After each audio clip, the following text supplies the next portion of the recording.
So my masterpiece is an older film of his, but still one that I also feel like in his obituary, much like Oppenheimer, this movie will be mentioned. It is The Dark Knight.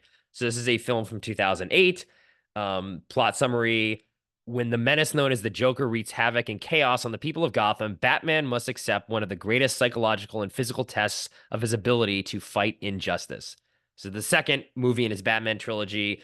He co-wrote it along with his brother and David S. Goyer. Stars Christian Bale, Heath Ledger, and Aaron Eckhart, and Maggie Gyllenhaal.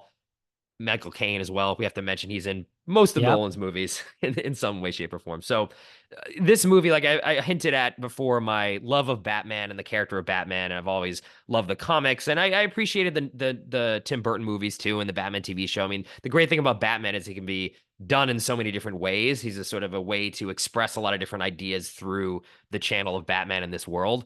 And Batman Begins just really did affect me in such a major way just because it's the Batman that I'd never seen before. And I think Nolan even ups the level here in The Dark Knight. I mean, I know this movie gets a lot of praise, so this might sound like just, plus wanting everything that everyone's already said to this, but this movie did hit me really hard when I saw it as well. And I think the genius of this film and actually his Batman movies is each of his films, the Batman films are about some larger theme. The first movie was definitely about fear and how fear drives you and how that is how Bruce Wayne was able to kind of channel his energy into Batman. And this film is really about hope, was ironic considering the Joker's involved in this, but it is about giving the people of Gotham some symbol of hope that will bring out the good in them. And, Batman can't be that symbol in this movie, actually. And the brilliant thing about this movie is he realizes he actually is not the one to bear that mantle for now, and then puts it into Harvey Dent, who's the DA, Mhm. played by Aaron Eckhart in the film. And the movie toys around with, well, why do people need hope and what do they need? And you have this force of the Joker who does believe that there's bad in everyone and that when people are pushed to the brink, they will devolve into the evil that every human is. Like there's bad in every single one of us. And I think Batman believes in the opposite. And the movie does too, because there's in the scene in the end where Joker's trying to set up these scenarios to push the people of Gotham to be bad. They won't. They won't do it. There's that scene in the ferries in the end. One of these ferries has to get blown up. There's a ferry full of criminals, a ferry full of just normal citizens, and whoever hits the button first blows up the other ferry. Or you let yours get blown up, or you blow up the other ferry. And the criminals decide they don't want to do it either. So I think I love the message of hope in this movie too that he's able to bring about, and it's just just an incredible film. And one other thing to mention too before I jump into your thoughts here is we talk a lot about sort of upping him as a filmmaker, and I think this movie really does expand even on what Batman Begins brought to the table. I feel like this is the first movie where he's really done action well and was able to Yep. construct a massive action set piece, especially that middle part of the film where Batman's chasing the Joker with the semi truck, and then they go on the street and that truck flips over, which is a practical effect. They really flipped a semi to do that, and you can really tell. And he's never really operated on that scale as an action director until that moment. And he's done it several times past with Inception and Tenet and the other Batman film after this. But I think this is him expanding his own capabilities in a way that I still think just works really well. Love this film a lot. It's incredible. So that's why I had to put it as his masterwork, even though, like I said, I think it's obvious to some that this would Yeah. be there. So, what are your Dark Knight thoughts?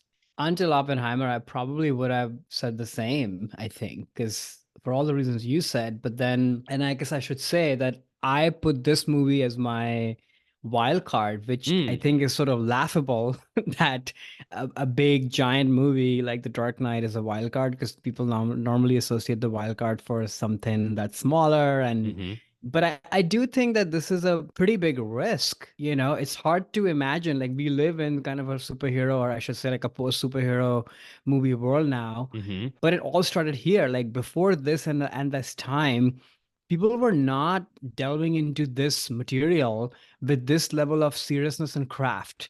hmm Even though the Tim Burton Batman movies were well done and well made and quite fun, they were not at this level. And then, of course, all the Clooney Batman movies or superhero movies had taken a totally different sort of goofy turn. hmm So that's where we were at. So to have this director who's proven himself with these very intricate, heady, mind bending kind of storytelling narratives, very stylized and stylish, sort of masculine point of view movies, and apply all of that on this giant scale with the casing of an action movie and with like amazing performances at the center of it, obviously all crafts operating at the highest level, but applying all that to a character and IP, that was a huge swing, I think. And it obviously pays in spades. It changes everything for so many things, right? Like we are in the superhero Yeah. age because of this. Hmm.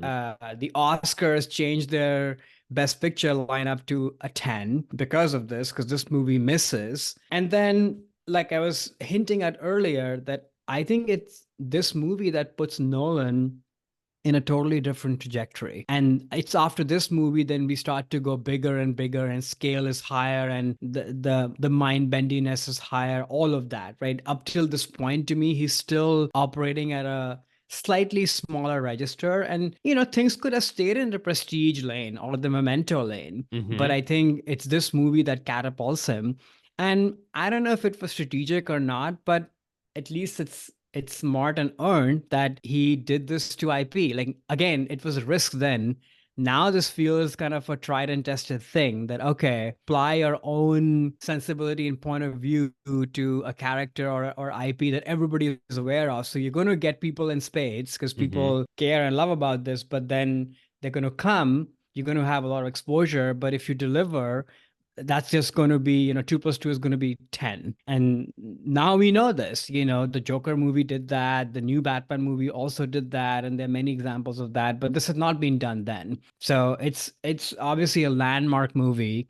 And then performances wise, I think you already mentioned this, but Heath Ledger's Joker is going to go down in history as one of the top villain performances, one of the top performances, period. Yeah. And that's obviously his genius, and our loss as a world to not sort of have more of him. But it's amazing that that performance exists in a movie like this, which is it's sort of almost like a hat on a hat in a good way. Is Hmm. that because there's such an amazing performance in a movie of this kind, it sort of elevates it, right, to a whole other level. Oh, exactly. And the movie could be just his performance. And the performance is so good that it could outshine Yeah. the movie, but the movie's Yeah. so good that it just works in it. Like he is this agent of chaos in a movie that is about Bruce Wayne's dealing with the decision that he made to continue to pursue Batman versus be with the woman that he loves, and Yeah. to the decisions that he makes around that, and then what it means to escalate the war on crime in Gotham. There's all these other bigger things, and the Joker just sort of there creating this chaos, which is another theme of the movie, like I mentioned. But Heath Ledger does such an incredible job, and it's interesting too that you mentioned this as a wild card. I think it's an interesting one because it's hard to remember back when before this movie, all the other movies that Nolan had did. I mean, they were hits sort of, but even Batman Begins, which is a movie again that I adore, only made like $200 million. Wasn't really a Mhm. big hit. There was no guarantee that they would make another one after that, and then that even they would give it back to Nolan to do it. It's easy to look back and think of that about, oh yeah, he's a big Nolan, director. This movie made $1 billion, The Dark Knight did, which was a huge accomplishment in of itself. But it's he was not a big director at the time. He Mhm. wasn't the name that, I mean, I was following him since Memento, but he was Mhm. more of like a film nerd sort of guy. He wasn't a Right. mainstream. He didn't have the Spielberg kind of name recognition at this point. This movie gave him that. And Yep. I think it was a chance that the studios took on him to be like, you know what, we're gonna give you another Batman. We're gonna cast Heath Ledger, who is someone who it's hard to remember this too. Like hated everyone on the internet was upset by the choice. I remember seeing that news beat and I Mhm. was like, Heath Ledger. I mean, I liked 10 Things I Hate About You, but the Joker, that's weird. And like Yeah. no one like was thought there was a horrible idea, and there was set photos leaked of what he looked like, and like that's not the Joker. This looks ridiculous.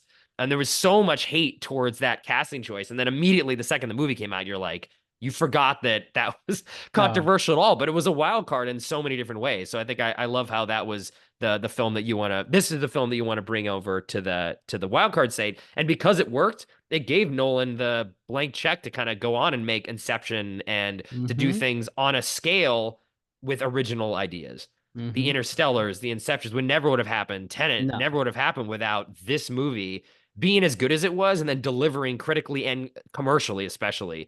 It's just a monumental achievement on every level, and I'm glad that he has this in his filmography, because you're right, if this didn't work or if he never got this chance, he probably would he still would have been successful because he has talent, but he wouldn't have been operating at the level of a Jim Cameron or a Steven Spielberg. There's no Interstellar, there's no Oppenheimer either. Right, you're You don't right. get a blank check to make a movie like that if this success and this movie is not on the table. I also want to give a quick shout out to, I guess, two other people with this. One, Christian Bale, who doesn't often get a lot of credit because Heath Ledger sort of takes overshadows from a performance standpoint. This movie hmm and is the one who's remembered, but I think Bale is the best Batman we've ever had. Oh, agreed. Sure. I love Robert Pattinson, but it's a totally different tone. But I hmm think as Batman as we know it from the comic books and one had imagined, like Christian Bale totally brings that in this movie. And he sort of is the heart and the center of the movie. It's a very understated performance in many ways. And it's by design, because if hmm you have to have that if you're going to go up against Heath Ledger's Joker. So there's that. I want to shout him out. And then Hans Zimmer, I think they worked together many, many times, but this is the movie I always think of. Like the Batmobile is racing through Gotham City and the blaring horns. hmm It's sort of symphonic and pulsating and accelerating and everything you want a movie to be. It sort of hits you in all the ways, right? And it's almost one of those Spielberg John Williams like collaborations coming to fruition. Like without that amazing score, this movie will not be what it is. And then of course they work several times after. Yeah, the score is absolutely phenomenal. And it's kind of embarrassing to admit this now, but when I saw Batman Begins, like I mentioned, I was moved to tears at the end. But the one thing that I would have given criticism to was like I was not a fan of the score, actually. I was surprised Mm, there wasn't a theme. It was too sort of like tonal and there was not many melodies in there. Over time, I grew to like Batman Begins, but I thought it was a very radical shift from what I imagine a superhero score to be. But I think that's the Hans Zimmer and James Newton Howard too, who did the score with him, mm, to their credit for what they did in Batman Begins. And then this movie, they elevated even more. I mean, the Joker theme of just having that 1 to 2 notes on that violin right. is just absolutely incredible. And even what they did with Rises afterwards too. I think this whole trilogy actually is just phenomenal across the board. And I agree with you on the Christian Bale piece too. He is the best Batman, and I think what Nolan does so well from the outset of his Batman trilogy is they make it about Bruce Wayne. Yeah, It's not Batman, it's about right. Bruce and what he's going through. And again, the first movie is about the fear, this is about hope. And then finally, in the last film, he gets to give the inspiration that Batman deserves to the whole city of Gotham and go down as a legend and a symbol, like all the things they set up in Batman Begins. And then, another moment that no, we're not talking about Dark Knight Rises, but I'll just put this point on it too. I just love that that movie ends with Bruce Wayne getting a happy ending. He gets to actually retire and go on and live the life that he should have lived the whole time. That movie also like just gets me very emotional at the end. Like I love Batman so much, and to see him finally freed of the burden of Mm, bearing the cape and cowl is just such an incredible moment. mm. These movies are so I rewatched all of them actually. I couldn't Oh, just rewatch The nice. Dark Knight. I'm like, I'm gonna rewatch the whole trilogy, and it's just what a world that Nolan created with this. But I think I love you're bringing this as a wild card though. Just it's hard to remember what a risk this was. Hi there, it's Alex. If you like the review and discussion Karan and I just had, make sure you subscribe to our channel, Movies That Shaped Us, to get full episodes. Every other Wednesday, Karan and I review a new release and then discuss 6 other movies made by that film's actor or director and how they shaped us. Subscribe right now or follow our podcast on Spotify or Apple Podcasts via the link in the description below. Hope you join us for the journey.